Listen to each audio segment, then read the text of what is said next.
bersama saya Kapugo Warsito dalam acara Senyum Pramuka. Dalam acara ini kita sudah kehadiran narasumber yang seru, yaitu Kak Muhammad Layin dari Andalan Nasional Gerakan Pramuka bidang Bina Muda ya Kak? Ya, Binawasa bro. Oh, Binawasa ya, maaf Pak. Ya, langsung saja kita diskusi bersama Kak Muhammad Layin, Andalan Nasional Gerakan Pramuka bidang Binawasa. Ya, selamat pagi Kak Layin. Pagi Kak Ya. Bubu. Nanti kita mau bincang-bincang nih.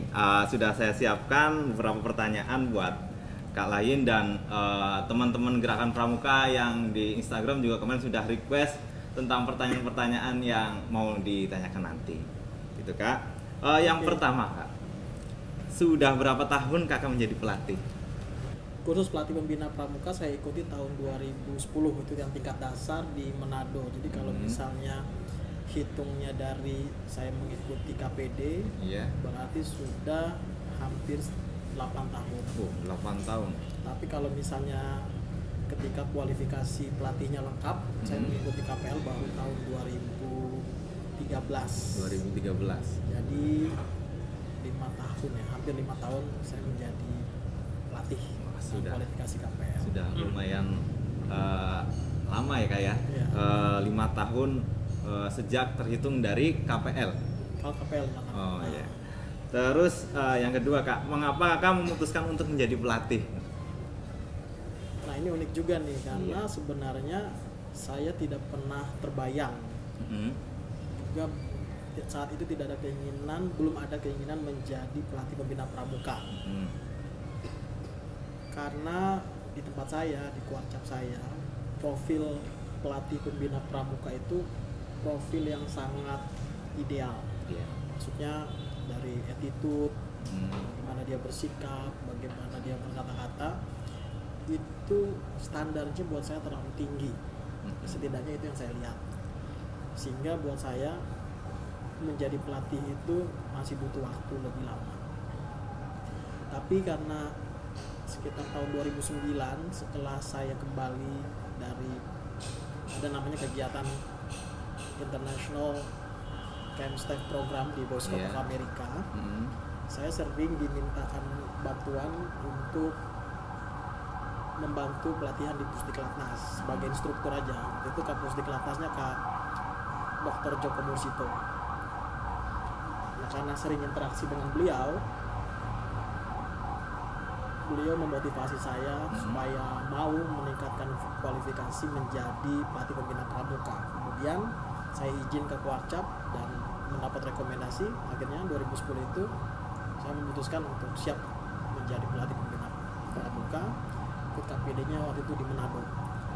Pemimpin kursusnya waktu itu Profesor Dr. Refli Gerungan. Almarhum sudah meninggal dia. Pusdiklat Sulawesi Utara. Gitu Bang. Oke. Tentunya selama di perjalanan menjadi pelatih, dari mulai masuk pelatih sampai sekarang masih jadi pelatih kan juga? Nah, insya Allah. Mudah-mudahan masih diakui. Iya. Di dalam perjalanan itu kan punya cerita suka dan duka lah. Ya. Suka dan dukanya itu apa Kak kira-kira? Yang paling pasti sukanya adalah saya bisa bertemu dengan banyak orang di seluruh Indonesia, bahkan di luar negeri. Jadi berinteraksi dengan pelatih-pelatih dari seluruh Indonesia, dari Sabang sampai Merauke, mendapatkan banyak pengalaman dari mereka, belajar dari mereka, bertemu juga dengan pembina-pembina pramuka. Karena pada prinsipnya menjadi pelatih itu yang saya alami bukan kita melatih, memberikan, kita juga bisa belajar banyak dari para peserta, daripada kakak-kakak pembina yang di daerah, khususnya di daerah. Nah, itu menjadi pengalaman yang luar biasa buat saya. Saya juga pernah mengikuti course for leader trainer CLT di Korea tahun 2015. Itu sebuah pengalaman juga yang berkesan buat saya. Apa isi CLT itu kegiatannya? sebenarnya juga KPL sih. Kalau di kita tuh grade-nya KPL, cuma KPL di tingkat dunia gitu ya? Ya, diselenggarakan oleh WOSM khususnya Asia Pacific Region, dan itu membawa kesan yang mendalam buat saya karena bisa berinteraksi dengan para pelatih pembina pramuka. Berapa pesertanya dari Indonesia, Kak? Saat itu kita bertiga aja. Bertiga? Berempat dengan pelatihnya. Oh, iya. Waktu itu peserta saya pribadi, kemudian Profesor Dr. Slamet Budi Prayitno, sekarang beliau Wakil Ketua Bina Muda Kuarnas, kita sama-sama tahu, juga Kak Warda Jawa Tengah saat itu. Kemudian Kak Fuad Zain, itu salah satu andalan cabang di Jakarta Pusat. Satu lagi, Kak? Pelatihnya Kak Joko Mursito, beliau salah satu trainer pool di Asia Pasifik, anggota tim pelatih di Asia Pasifik. Dan tadi dukanya juga, dukanya pengennya nggak usah diceritain, nanti takut pada jadi pelatih gitu kan. Kan biar sahabat-sahabat pramuka di seluruh Indonesia juga pengen tahu kan. Ya. Yang mungkin karena kita sudah di kursus-kursus itu di akhir kita sering berkomitmen untuk menjadi siap 24 jam. Juga moto anggota dewasa kita tuh kan ikhlas bakti bina bangsa, berbudi bawa laksana. Berbudi bawa itu laksana. cukup mengunci juga, maksudnya komitmen kita, sehingga kadang-kadang kita itu waktunya sering ekstra di kepelatihan. Kita meninggalkan mungkin keluarga, kadang-kadang juga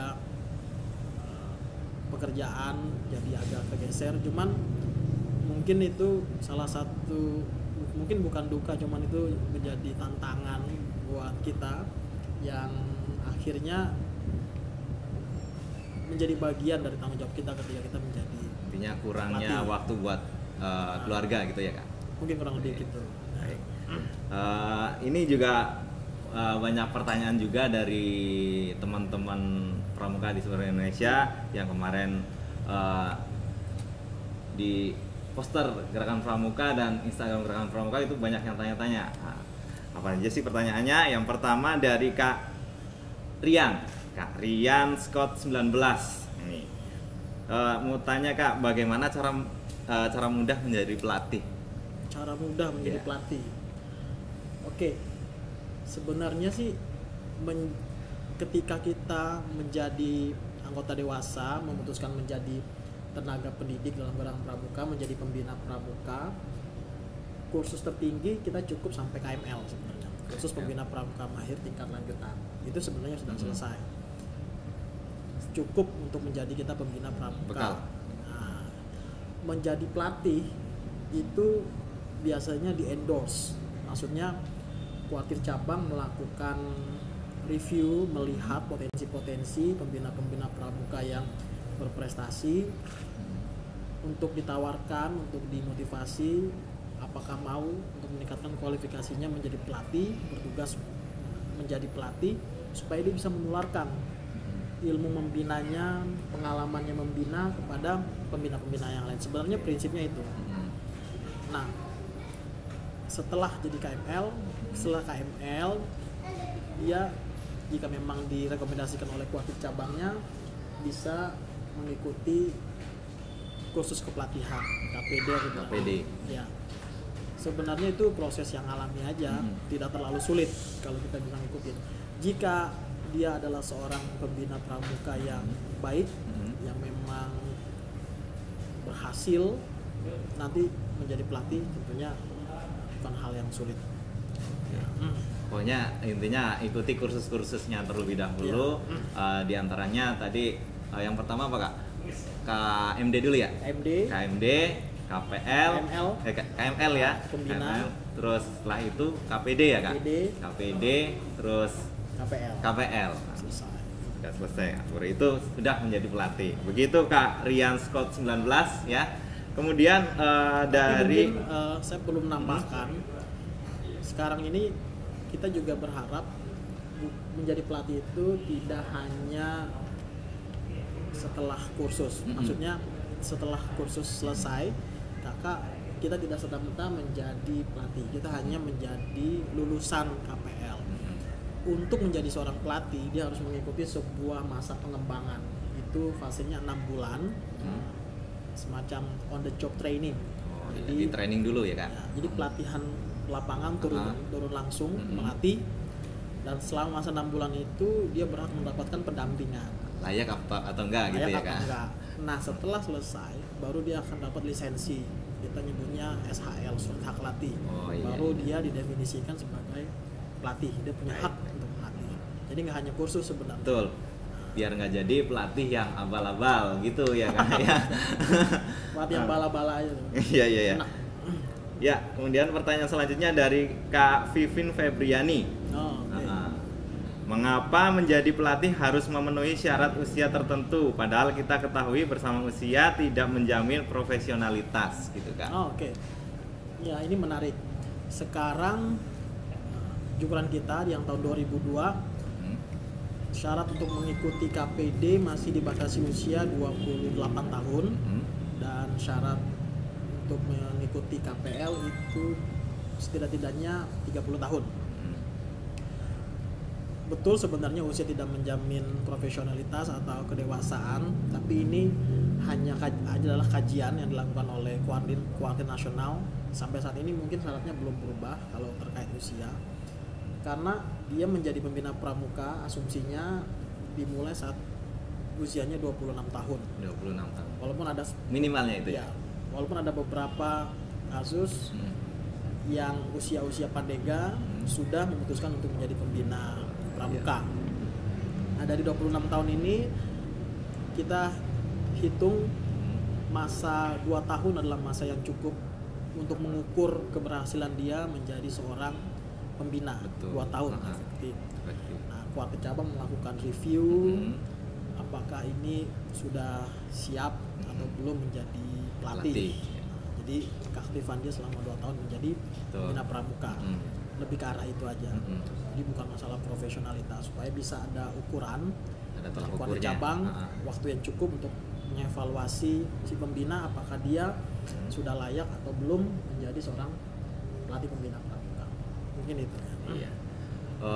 Kan banyak ya Kak, sekarang yang pelatih itu sekarang muda-muda, tapi cara penyampaian materinya masih kurang.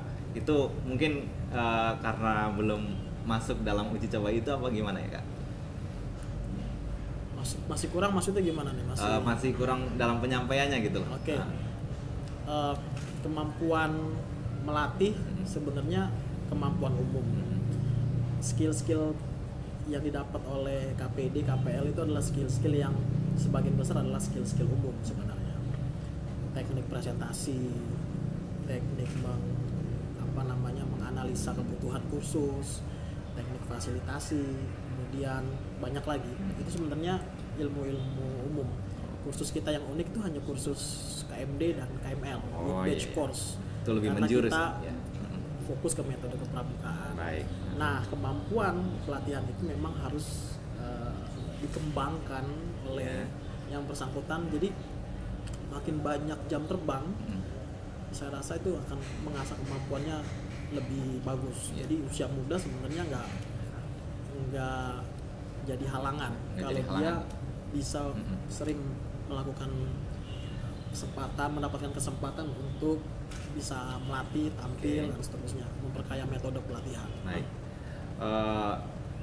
Kan tadi Kak Lain juga sudah menyampaikan bahwasanya pelatih minimal paling muda ya 26 lah. Namun kalau kemudian 28 ya? 28 ya. Namun kemudian kalau belum sampai umur 28 namun sudah ikut KMD, KML, udah selesai, kemudian mau ikut KPD, mau menjadi pelatih, itu kira-kira boleh apa tidak Kak? Kalau mengikuti ketentuan kita masih tunggu sampai usianya 28 tahun. Gitu. Supaya dia masih memperkaya pengalamannya, dia memperbanyak jamnya membina, supaya jam terbang membina ini memperkaya wawasan dia nanti untuk bisa menularkan ilmu-ilmu membinanya kala dia nanti menjadi pelatih. Saya rasa biar lebih mantap lagi gitu ya Kak ya. Baik, itu tadi pertanyaan dari Kak Vivin Febriani ya. Kemudian pertanyaan selanjutnya dari Kak Iwan Dari Kak Iwan, bagaimana cara pelatih mengajarkan pembina mendidik peserta didik di zaman now? Wah, ini asik nih, seru pertanyaannya. Saya kira semua pelatih pembina pramuka harus aware, harus sadar bahwa karakter generasi kita ini mulai berubah. Mungkin sudah banyak dengar teori generasi. Sekarang peserta didik kita didominasi generasi Z atau generasi digital. Iya, betul sekali. Generasi milenialnya udah mulai masuk ke fase orang dewasa, dan generasi Z mendominasi kita. Karakter generasi Z ini, generasi digital, harus dipahami oleh para pembina pramuka. Bagaimana mereka yang senangnya berinteraksi di media sosial, kebanyakan mereka ini tidak gagap dengan teknologi. Mereka benar-benar melek teknologi. Kemudian mereka ini katanya individualis, padahal mereka tetap bersosialisasi, tapi bersosialisasinya di media sosial karena mereka merasa sudah cukup itu. Apapun wawasan mereka bisa dapat dengan instan. Mereka bisa multitasking, gadget minded. Pembina pramuka harus sadar karakter generasi itu. Mungkin di beberapa daerah kasusnya bisa berbeda, cuman secara umum kasusnya begini. Kepramukaan juga harus bisa menjawab kompetensi abad 21 yang diharapkan oleh para pakar pendidikan. 4C ya, mungkin pernah dengar. Critical thinking, kolaboratif, kemudian communication, dan yang keempat creativity. Nah, jadi critical thinking, kolaboratif, communication, creativity. Apakah kepramukaan bisa menstimulan kompetensi ini, dan apakah kepramukaan bisa sesuai dengan kebutuhan generasi sekarang? Metode kepramukaan itu bertahan 1 abad lebih. 1 abad lebih. Jadi sebenarnya dia fit di setiap zaman. Udah lama sekali ternyata ya. Iya, tapi implementasinya harus tetap bisa diinovasi. Misalnya salah satu elemen metode kepramukaan ada alam terbuka misalnya ya. Alam terbuka yang kita pahami ini alam yang terbang, kita berkemah di sana, menjelajah. Tapi kita bisa menginovasi bagaimana jika pramuka-pramuka yang basisnya di perkotaan, di Jakarta, kayak saya di Kota Bekasi. Alam terbukanya kan sudah gedung-gedung tinggi. Iya, udah gedung semua. Nah, ada stadion yang besar, mall, rumahan. Apakah ini tidak bisa didesain juga menjadi alam terbukanya untuk latihan kepramukaan? Bisa. Caranya kan?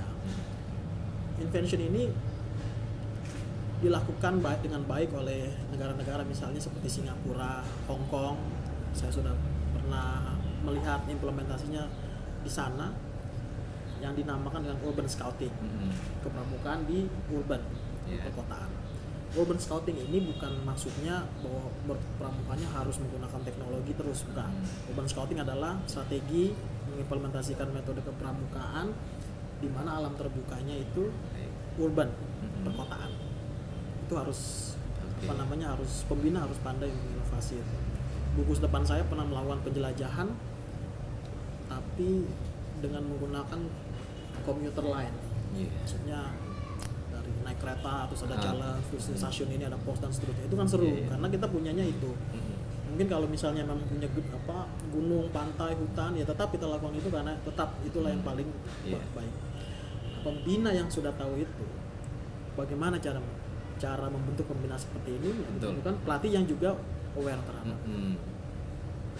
Jadi generasi sekarang juga tidak terlalu suka dengan pola-pola bosi, pola-pola feodal. Mereka tuh inginnya bisa bersama-sama.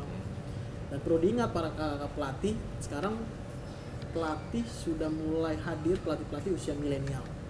Berapa itu? Generasi Y ya. Nah kan kayak saya maksudnya generasi milenial. Nah itu yang para pelatih juga harus aware bahwa pelatih yang generasi ini juga dia mungkin sudah tidak terlalu nyaman dengan didikte terhadap sesuatu dengan pola-pola yang konservatif. Kita harus bisa berkembang. Betul.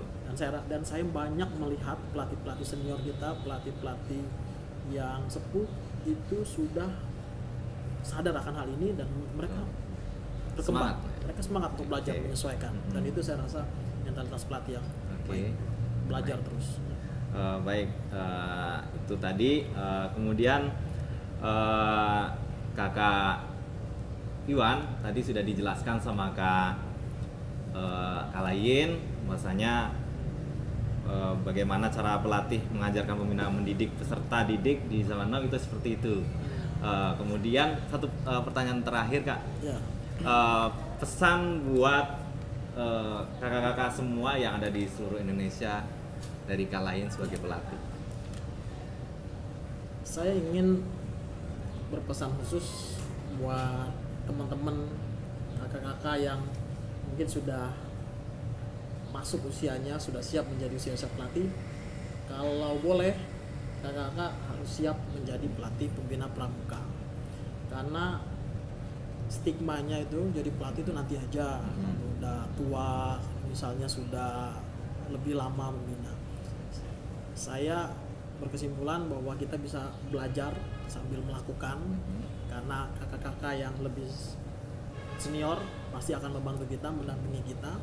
Jika memang sudah masuk usianya, persiapkan diri, dan kakak-kakak di Kuartir cabang, di Kelacap juga harus berani memberikan kesempatan kepada pembina-pembina yang muda ini yang memang baik, supaya mereka bisa diberi kesempatan untuk mengikuti kursus pelatih, mengembangkan dirinya dan dilantik menjadi pelatih. Mudah-mudahan makin banyak pelatih-pelatih yang masih muda jadi energik, dan kita bisa tidak terlalu jauh gapnya dengan peserta didik. Tentunya ini dibutuhkan juga kearifan dari kakak-kakak pelatih-pelatih yang senior agar bisa mau menurunkan kearifannya, menurunkan ilmunya, menularkan kebijakannya supaya para pembina-pembina muda ini mau menjadi pelatih-pelatih yang muda juga. Mungkin begitu. Oke, terima kasih Kak Lain. Itulah tadi diskusi kami bersama Kak Lain, andalan nasional Gerakan Pramuka bidang bina wasa, juga sebagai pelatih ya. Baik, demikian tadi diskusi bersama kami Kak Muhammad Lain, andalan nasional Gerakan Pramuka bidang bina wasa, dan saya Kak Pugu pamit undur diri. Semoga pesan-pesan tadi bermanfaat buat Kak Pramuka di seluruh Indonesia. Salam Pramuka.